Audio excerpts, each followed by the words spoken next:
I'm always so excited about traveling. I arrived Krakow and now I'm taking the bus towards the hostel. I'm going to the city tour. I'm heading to the airport.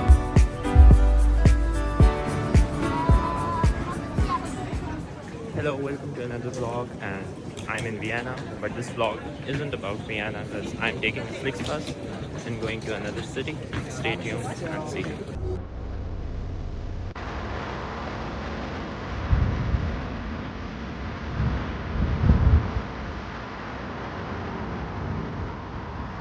So I'm in Budapest and the last 2 days has been amazing, and today is my last day and I decided to start my vlog from here. Today I'm having a city tour, so let's explore Budapest.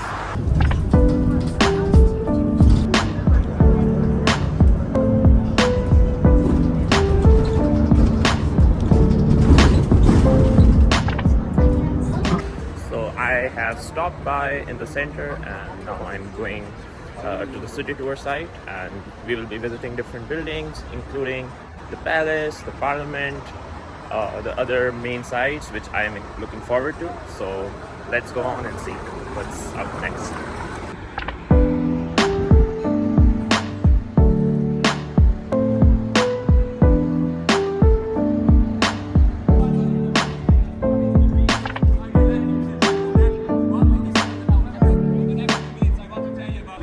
This is not beer belly. This is something entirely different. This is what we call a goulash belly.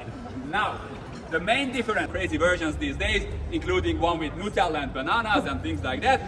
But if you take my humble and expert advice, you go for garlic sour cream cheese all the way. At the end of the tour, I will give you show you a little QR code on my phone. If you want, you can scan it. A page on our website. This little dedicated page is a comprehensive guide.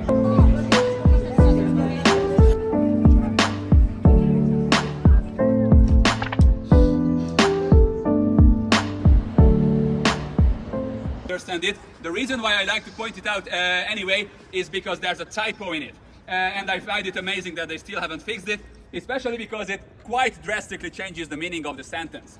What am I talking about? What the sentence is supposed to mean is the following. This is the statue of a Palatine, which is a deputy of the king in the olden times, and in 2018 in this park, in this place, two of the best brands of ceramic manufacturers in Hungary. We can see the two stores in front of us. Both of them were asked to present their best work. So one of the companies made that one and the other one made that one. So that's the history. So in case you don't know about the Budapest history, it's a river which is dividing the two districts, two towns, Buda and Pest, and later joined to become the capital of Hungary. Humans and pigeons alike. Mr. Vörösmarty, as a great poet, is of course responsible for writing hundreds of great poems, but the one he's mostly remembered for, his magnum opus if you like, is called the Szózat. Szózat means an appeal to the Hungarian people, that is. And after it was put to music, it actually almost became our national anthem. Eventually, it did not, but still today, we consider it as basically our second national anthem. What this means in practice is that when there's an official ceremony, at the beginning, like any normal people, we stand up to sing the national anthem, but at the very end, we stand up once again, this time to sing the Szózat by Mr. Vörösmarty.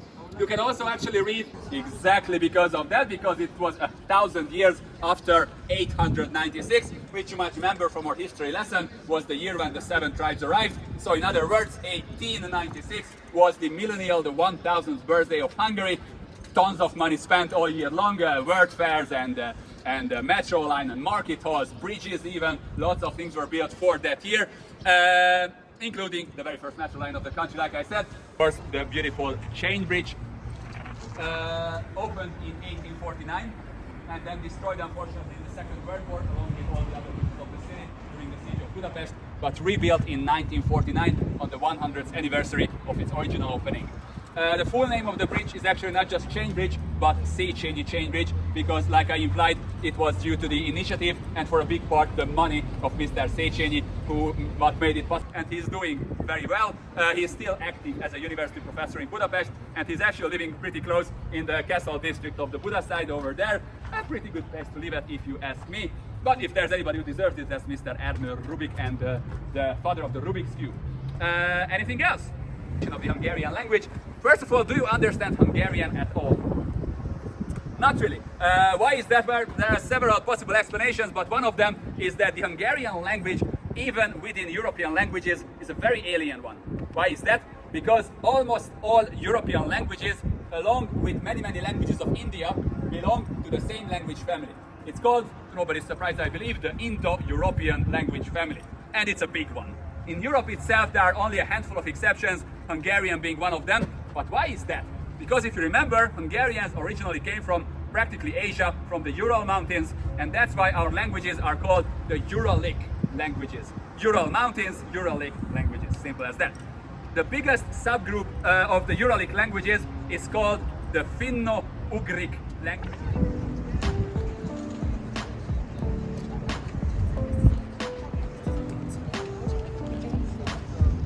On their side in the war. Not much after the German occupation, the Hungarian governor was removed from power and he was replaced with a very much pro-German politician, of course. The guy was called Mr. Szálasi.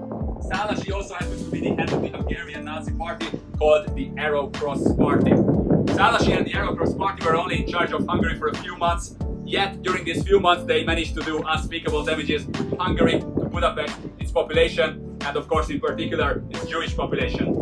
It was, for example, the bright idea of Szálasi to put up a fight army, which as we already know led to the 100 Days of Mindless Destruction known as the Siege of Budapest. In the beginning, it's right there, okay? It doesn't get easier than this. Metro stop right there. We are at the Kossuth Square of the Red Metro. This is Metro Line 2, the Red Metro. It's a different line from the old historical Metro line on the Vörösmarty Square. That was number 1. This here is number 2, the red one. If you take the Red Metro... This is the Hungarian Parliament, and it's one of the oldest and biggest parliament of the European continent. And as you can see, the architecture is amazing, and it was completed in the early 20th century. That was from Budapest, and now I'm going to my next destination. Stay tuned for more videos. Take care till then.